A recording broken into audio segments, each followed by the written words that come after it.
What's up, guys? Welcome back to Just JP. My name is Justin. Super happy to have you guys joining me here. As today I listened to Hail the Sun with the song Dead Messages. I have not heard anything as far as I know from Hail the Sun, but I have heard their name in passing in other bands that I listen to, such as Dance Gavin Dance. So, definitely ready to get into this. Hail the Sun is an American post-hardcore band from Chico, California, formed in 2009. Excellent. Just what I like. So this song is from their EP, Elephantitis, which you guys can find on Bandcamp. I'll link that below for you in case you're interested. And I like how it says that Hail the Sun's sophomore release takes the concept of elephantitis, a physical overgrowth of a part of the body, and applies it to negative character traits such as anger or an obsession with death. So I think that's really interesting. I like thematic albums like that take something, a single concept, and explore that into others. For example, Dream Theater did the same thing with 6 Degrees of Turbulence when it explored mental illness and different sorts of addictions. So I like that kind of thing because there's a lot of room to expand certain subjects, such as addiction or such as overgrowths. So Hail the Sun, shout out to you, because I like the theme already. Of course, you guys can join me on Twitter. You guys can join me in the comments below to let me know what you guys think of the song and to discuss more bands that you would like to have on the channel. You guys can email me. You don't even have to say anything musically. If you want to talk about the latest Marvel movie, latest Disney movie, the Disney remakes that they're doing, I heard that Lion King was absolutely horrid. I have zero interest in seeing that. Along with Aladdin, even though Jungle Book was actually pretty good. I did see Jungle Book and I thought that was actually really well done. Great take on the story. Anyways, let's get into it. This is Hail the Sun with the song Dead Messages. I don't know why, but sometimes I wonder deeply what I would do if you passed away.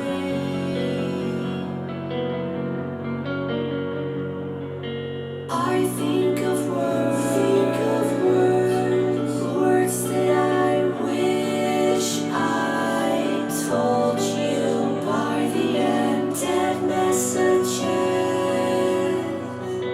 I can still say to you.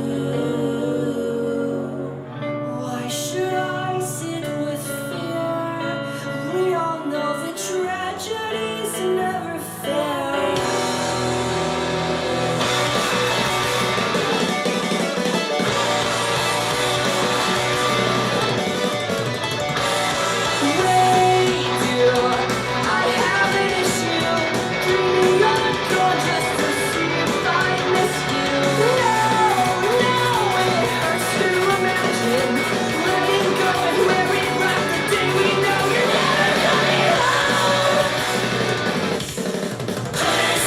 Let's go.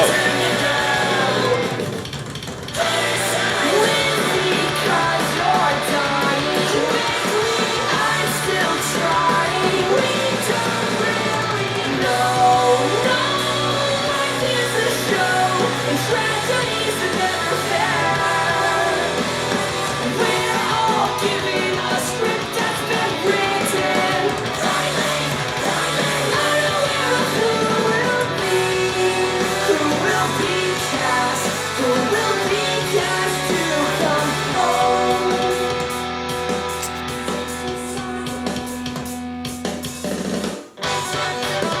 Time can be unforgiving.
Yeah, I thought that was awesome, dude, honestly.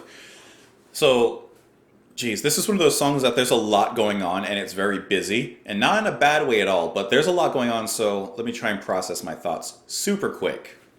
The drumming in this song absolutely just murdered that drum set, buried it, and brought it back. That was awesome. I love the drumming in this. The breaks that were done were so energetic and so dynamic. The whole band actually reminded me of a kind of mix between maybe the Mars Volta and Dance Gavin Dance. They had that energy there and those different passages musically that were just really interesting the whole way through. They changed it up a lot, but not so much that it threw you off of the overall groove. But it was just enough to be like, oh, I didn't know they were going there. I didn't know they were doing that. So the drumming, obviously, crazy. Loved it. I also really like his voice too. I think it kind of. I'm not really like too big into like a lot of post-hardcore, so forgive me if my band comparisons are a little off. But it kind of reminds me of the vocals from Pierce the Veil a little bit. Like they're those higher tones. But I like those vocals because those higher tones work very well with this type of music, with the chaotic nature of the song. But the way it opens up and the way it closes, as a matter of fact, is very beautiful, very well done. I love how it's very introspective and it goes along with the lyrics and the story that are going on in the song, but it works so well. It's very, there's a word. I can't remember some certain words I can't remember. But lyrically, it starts off. I don't know why, but sometimes I wonder deeply what I would do if you passed away. I think of words I wish I told you. By the end, dead messages I can still say to you. Why should I sit with fear? We all know that tragedies are never fair. I love that. We all know that tragedies are never fair because things can happen to anyone at any time. You can't stop that. I like how it takes that concept in this album, the overgrowth of a physical part of the body, and applying that to other things. So this, as I just read, being that obsession with death. So just to go back to the lyrics very quickly. Wait, do I have an issue? Dreaming you're gone just to see if I'd miss you. No, it hurts to imagine letting go and wearing black the day we know you're never coming home. Who decides it's our turn to go? Who decides? I love that part. Do I have an issue? That self-reflection and that self-awareness. Wait, should I really be thinking about this so much? Should I really be wondering what I would do if you died? Because like this is kind of taking over my thoughts a little bit. It's becoming a bit of an obsession. But I really like this because it's relatable. I know a lot of people who are so worried about what would happen to their family when they die. What will happen to their kids if they let them out, if they let them go out and do this certain thing.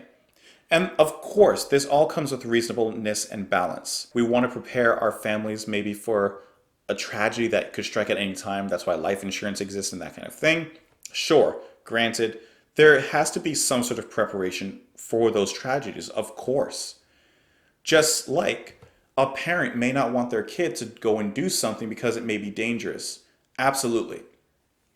But there comes a point where that anxiety and that wondering, that what if becomes so strong that it starts to limit and actually destroy and cripple life. Becomes to the point where, ooh, I don't want to go and do that because this could happen if I go there. It's happened before. Or I don't want to let my kid go to that thing because, oh, this has happened there before. Maybe a shooting or some sort of crime has happened there before. And ooh, I just don't want them to go through that. That could happen. And unfortunately, for example, that's a very real thing with school shootings. Just to use that as an example. A lot of parents worry that, something could happen to their kid when they go to school. And of course, that has unfortunately become a very regular and real possibility. But some may have felt that they want to take their kid out of school and homeschool them, which is their choice, and there's no right or wrong to that. But where is that line drawn? Where is that line crossed? Where does it become less of a safety issue and more of a me issue? It's me. I'm the problem, not them going out and doing this. I'm the one with the anxiety or overbearingness. It can go both ways. And like I said, hopefully you didn't take from that whole little rant that like if you homeschool your kid, you need to let them go to school. No, that's not at all what I'm saying. But unfortunately, we live in a world that, tragedy strikes at any time, and a lot of people have become more paranoid And through that, a lot of people have become more anxious of things that could happen.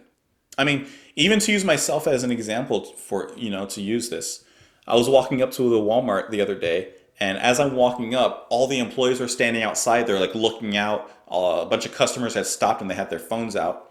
And on the other side of the building, this guy was just screaming at the employees, and he was screaming threats. Like he was like, "I'm going to come back and get you." And he was using, words that I'm not going to use here on this channel. But he was like, "I'm going to come back and get you," blah, blah, blah. And the cops came up like immediately, grabbed him. That was done away with.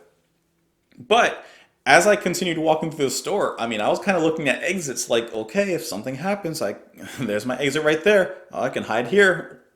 So it's unfortunate that we kind of live in a world where that anxiety is slowly becoming the norm. But as with the message of this song, we don't want to live our lives in such fear that we don't live our lives. I really like the message. I really like how they took that concept and grew it into something that was not only lyrically and thematically interesting, but musically interesting with what was going on. And musically, I love how it switches things up. I love how all the instruments are really just this driving force. From the guitar and the bass and obviously the drums, everything is just pushing along so well. I love that because it also matches along thematically. Once again, it's perfect. The softer parts are more introspective, a little more relaxed, but the chaotic parts are like the mind's kind of like, okay, what if this happens? What if this happens? It's like a panic attack. And I think that's super interesting what they've done with the song. Let me stop it. Hail the Sun. You guys are awesome. Shout out to you. Check them out if you like this song on Bandcamp. No, this isn't sponsored or anything. It's just there because we should all support music. Duh. If we want more music, we need to support music. Thank you guys so much for watching. I really do appreciate it. I know I say that at the end of every video, but I mean it at the end of every video. Let me know what you guys thought of the song. Join me on Twitter. Join me in the comments below for discussion. Leave me your recommendations. And I'll see you later.